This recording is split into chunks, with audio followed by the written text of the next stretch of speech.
بات کہی میرے بارے میں کہ سید امین القادری صاحب آتے ہیں جلسے میں تو وہ 1 لاکھ روپیہ لیتے ہیں، 1 لاکھ روپیہ ان کو چاہیے تب وہ جلسے میں آتے ہیں، ورنہ وہ نہیں آتے۔ میں آپ سے کہنا چاہتا ہوں غصے میں آئے بغیر لعنت اللہ علی الکاذبین، جھوٹوں پہ اللہ کی لعنت۔ بھائیو 1 لاکھ تو دور کی بات ہے، اللہ کی قسم کھا کے کہتا ہوں لا الہ الا اللہ پڑھ کر آج تک میں نے اب تقریر کرتے کرتے مجھے 29 سال یا 30 سال بیت رہے ہیں، کسی بھی جگہ انڈیا میں یا انڈیا کے باہر میں نے اشارے میں کنائے میں بھی کبھی کسی سے 1 روپیہ نہیں مانگا، کبھی نہیں مانگا۔ کسی نے جب وہ توفتاً کچھ دے دیا تو لے کر کے چلا گیا، میں نے کبھی کھول کے بھی نہیں دیکھا کہ کیا دیا۔ اب لوگ میرے بارے میں اس طرح کی باتیں پھیلاتے ہیں، میرے نام پر پیسہ اکٹھا کرتے ہیں، جمع کرتے ہیں، خود کھا جاتے ہیں۔ میں اللہ رسول کو گواہ بنا کے کہتا ہوں کہ میں نے کبھی کسی سے کچھ نہیں مانگا ہے، کبھی کچھ نہیں طلب کیا ہے، اور اللہ سے دعا کرتا ہوں میں اپنی قوم سے کیا مانگوں؟ میرا اللہ رب الارباب ہے، وہ رزاق مطلق ہے، میرا نبی قاسم نعمت ہے۔ بلکہ میں کسی اور کے بارے میں نہیں کہہ رہا ہوں، اپنے لیے کہہ رہا ہوں، اپنے طور پہ کہہ رہا ہوں کہ میں لوگوں سے اللہ رسول کا ذکر بیچ کر پیسہ مانگنے کو سور کی طرح حرام سمجھتا ہوں۔ جیسے سور کھانا حرام ہے، شراب حرام ہے، ویسے میں اللہ کا رسول کے ذکر کو بیچنے کو حرام سمجھتا ہوں۔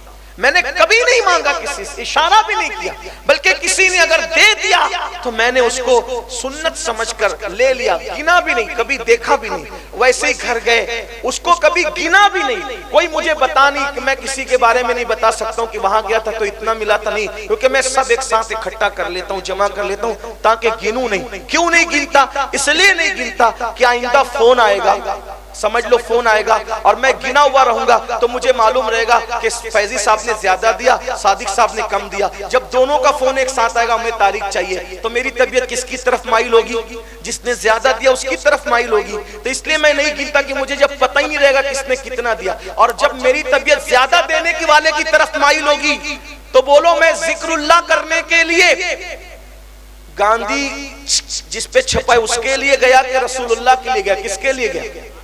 گاندھی کے لیے۔ تو بھائی جو گاندھی چھپا ہوا ہے وہ نوٹ میری قبر میں کام آئے گی۔ بچے مزہ کرتے، بچے اولاد مزہ کرتی ہے، باپ کو جواب جو کماتا اس کو جواب دینا پڑتا ہے۔ میں یہ نہیں کہتا جو مانگتے ہیں وہ کیا کرتے ہیں، جو مانگتے ہیں وہ جانے، ان کا جو طے کرتے ہیں وہ جانے۔ ہم نے کبھی طے نہیں کیا اور ہم اس سوچ پہ لعنت کرتے ہیں کہ ہم اللہ رسول کا ذکر بیچیں، ہم نے کبھی نہیں کیا، اس لیے ہمیں بدنام نہ کیا جائے، ورنہ ہم آپ کے علاقے میں نہیں آئے، یاد رکھنا، کیونکہ تقریر ہمارا پیشہ نہیں ہے۔ بلکہ یہ بات بھی میں آپ کو بتا دوں، جہاں تاریخ صرف میں دیتا ہوں وہاں بھی میں ٹکٹ کا پیسہ پہلے نہیں منگاتا کسی سے۔ میں کہتا ہوں کہ اگر میں نہیں آ سکا تو پھر تمہارا پیسے کا ذمہ دار کون ہو؟ جب میں آؤں گا تبھی مجھے ٹکٹ کا پیسہ بھی دینا۔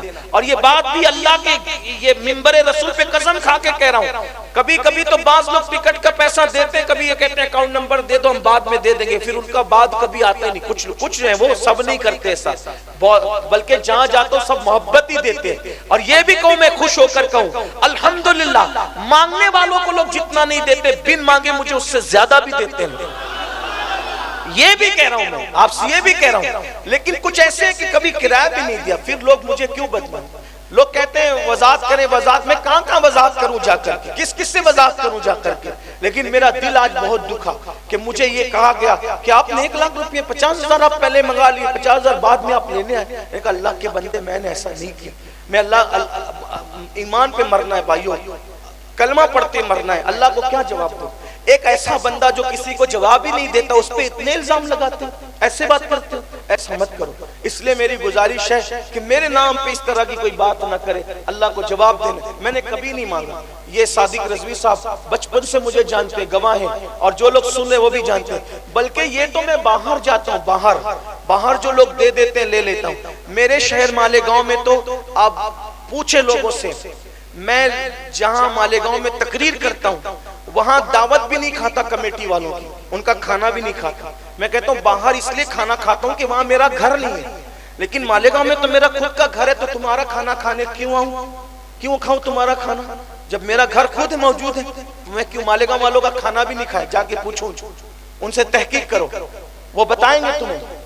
اور اگر وہ کہتے ہیں کہ نہیں ہمیں شوق سے دعوت دینا، تو میں کہتا اگر شوق سے دینا ہے پھر پروگرام والے دن دعوت مت دو، اگر تمہیں شوق کسی اور دن دو، میں مالیگاؤں میں رہتا ہوں، کسی اور دن دو، شوق سے دینا ہے سنت کے طور پہ کسی اور دن دو، پروگرام کے دن کھانا نہیں کھاؤں گا۔ کیوں؟ کیونکہ مالیگاؤں کے لوگوں کو یہ لگے گا کہ یار ان کو بلاؤ تو کھلانا بھی پڑتا ہے، اگر کوئی غریب پروگرام کرنا چاہے اس کے پاس اتنی حیثیت نہ ہو تو وہ یہ سوچ کے پروگرام نہیں کرے گا یار کہ بلاؤ تو کھلانا ہی پڑتا لیکن میری کھلانے کی حیثیت نہیں، تو وہ پروگرام نہیں کرے گا۔ میں چاہتا ہوں کہ پروگرام اتنا سستا ہو جائے کہ غریب سے غریب آدمی بھی کر لے، یہ ہے۔ تو میرے بھائیوں میری گزارش ہے آپ لوگوں سے کہ میرے بارے میں ایسی بات نہ کریں، ورنہ میں تو اب اس کے بعد کوئی جواب ہی نہیں دوں گا، مگر تمہیں بھی مرنا ہے، اللہ کو جواب دینا ہے اور قبر میں پہنچنا ہے۔ اللہ تعالیٰ سب کو ہدایت عطا فرمائے۔ اس کے بعد میں اس پر کوئی وضاحت نہیں کرنا چاہتا، لوگ زبردستی مجھے اگلواتے ہیں، انگلی ڈال ڈال کے منہ میں کہ وضاحت کرو وضاحت کرو، لیکن مجھ سے وضاحت بھی نہیں ہوتی، اس لیے کہ آپ لوگ مجھ سے وضاحت سننے جلسے میں نہیں آتے، اللہ رسول کا ذکر سننے جلسے میں، اس کا خیال کریں۔ السلام علیکم۔